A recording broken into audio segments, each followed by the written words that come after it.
Christ says, "You will receive power when the Holy Spirit comes upon you, and you will be my witnesses in Jerusalem, throughout Judea and Samaria, and to the ends of the earth." How do we do that?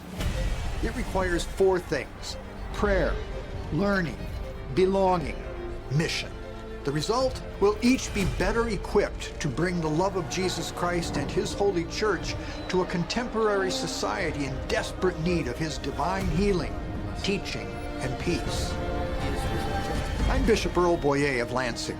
Join me on this year-long journey as week by week we master how to respond to that call of Jesus Christ to each of us.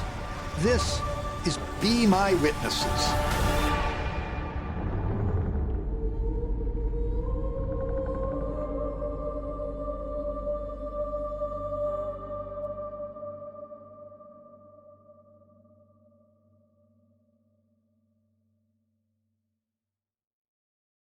My sisters and brothers in the Lord, welcome to Week 10 of BMW, Be My Witnesses. I am Bishop Earl Boyea of the Diocese of Lansing. During this second cycle of our Being Witnesses, we open our minds to a little learning. All that we hand on has been handed on to us by the apostles. This is what makes our Church Apostolic. Let us delve into that a little bit more. As Jesus was sending His disciples forth, He warned those who would not heed Him. "Whoever listens to you listens to me. Whoever rejects you rejects me." Jesus relied on His followers to carry on His message and cautioned all hearers to receive that message with docility. The church is built on the foundation of the apostles, as the book of Revelation points out. Jesus made sure that the apostles knew that the gates of the netherworld shall not prevail against the church. In fact, Jesus, ready to ascend to the Father, commissioned His apostles to teach, baptize, and make disciples, concluding, "And behold, I am with you always until the end of the age." So, when the early church members devoted themselves to the teaching of the apostles, they were doing exactly as Jesus desired. The Holy Spirit was guiding these evangelizers of the good news of Jesus Christ. We know that this guidance did not stop with the death of the last apostle. Rather, Christ continues to work in His church through the successors of the apostles, the bishops of the church, united as one with the successor of Peter, the Holy Father.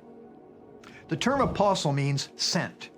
Their task is to preach and teach, and we all in the church are to be devoted to that preaching and teaching. However, this task is not only for that of the bishops. Rather, every Christian is to hand on what has been the object of their devotion. It is not enough to receive something like this passively. It is a treasure to be given to others. Basically, we are all called to be missionary disciples, emissaries of the Lord. So, we must listen.